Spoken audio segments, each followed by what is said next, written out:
Pessoal, vamos continuar com as nossas dicas aí sobre o Enem. Outro dos conteúdos muito cobrados, na verdade o segundo conteúdo mais cobrado na história do Enem, é a República Velha, ou seja, o período que vai da proclamação da República em 1889 até 1930, com o golpe de 1930, também chamado de Revolução por alguns, né? Bom, olha só, esse período é um período muito importante da nossa história, é uma referência que a gente deveria ter com mais frequência para a nossa própria vida como cidadãos brasileiros, na minha opinião, porque muito da cultura política brasileira se constitui nesse momento e deixa traços até hoje, né?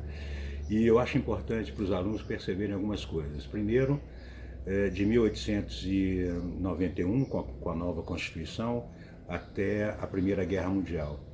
Esse período é o período em que se constrói toda a estrutura política que vai manter de pé essa república, né? Por exemplo, a política dos governadores, extremamente importante você compreender como é que ela funcionava, esse acordo, né, político sustentado na base pelos coronéis, né, com 80% de população rural no país, a influência do coronel era muito grande, conseguir os votos que mantinha todo esse edifício eleitoral, né, de pé. Outra coisa importante, os acordos econômicos, como por exemplo o Convênio Taubaté, que mostra para a gente claramente o predomínio da cafeicultura e dos barões, os antigos barões do café, agora os cafeicultores da República, né, cuja estrutura é a mesma, né? E a partir da Primeira Guerra Mundial a gente tem uma mudança importante no país.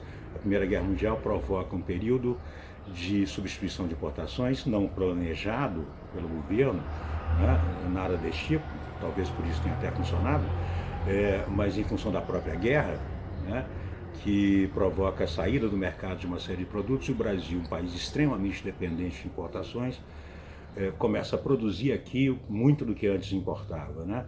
E isso vai fazer crescer as cidades, vai fazer crescer o empresariado industrial, criando o que a gente poderia chamar de um setor modernizante no país, né? Operários, industriais, setores médios urbanos ou classe média, né? E esse pessoal passa a ter um peso mais importante, né?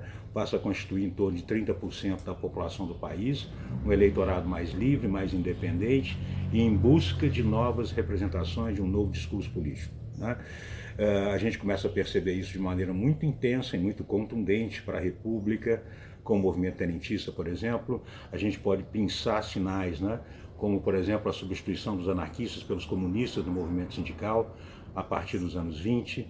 A gente pode entender também a Semana de Arte Moderna como um sinal dessa nova cultura, dessa cultura urbana, né?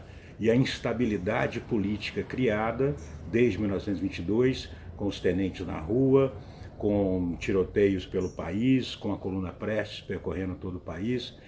Isso, com a culminância da crise de 29, né, ela coloca em xeque essa estrutura oligárquica que predominou durante esse período, abrindo espaço para um novo discurso político, que vem com a Aliança Liberal, né? Novo discurso político que, na verdade, não abandona as velhas práticas políticas, né? Getúlio Vargas não representa absolutamente nada de novo, né? É um coronel com uma roupagem modernizante, né? Tanto que vai manter toda essa estrutura de pé, né, durante os seus governos, né? Então é importante para você perceber exatamente isso, né? Como que se engendram essas relações políticas, a exclusão social, né, ainda como tema fundamental, lembrando Washington Luiz, a questão social é caso de polícia, exemplos da revolta da chibata, exemplo da revolta da vacina, os movimentos rurais messiânicos, né, como por exemplo Canudos e o Contestado. Tudo isso é matéria de prova, e matéria de prova muito importante. Mais do que isso, eu gostaria de dizer, para finalizar, para você, como cidadão brasileiro, né, para entender um pouco melhor do seu país, das relações políticas por aqui. Valeu? Obrigadão, a gente volta.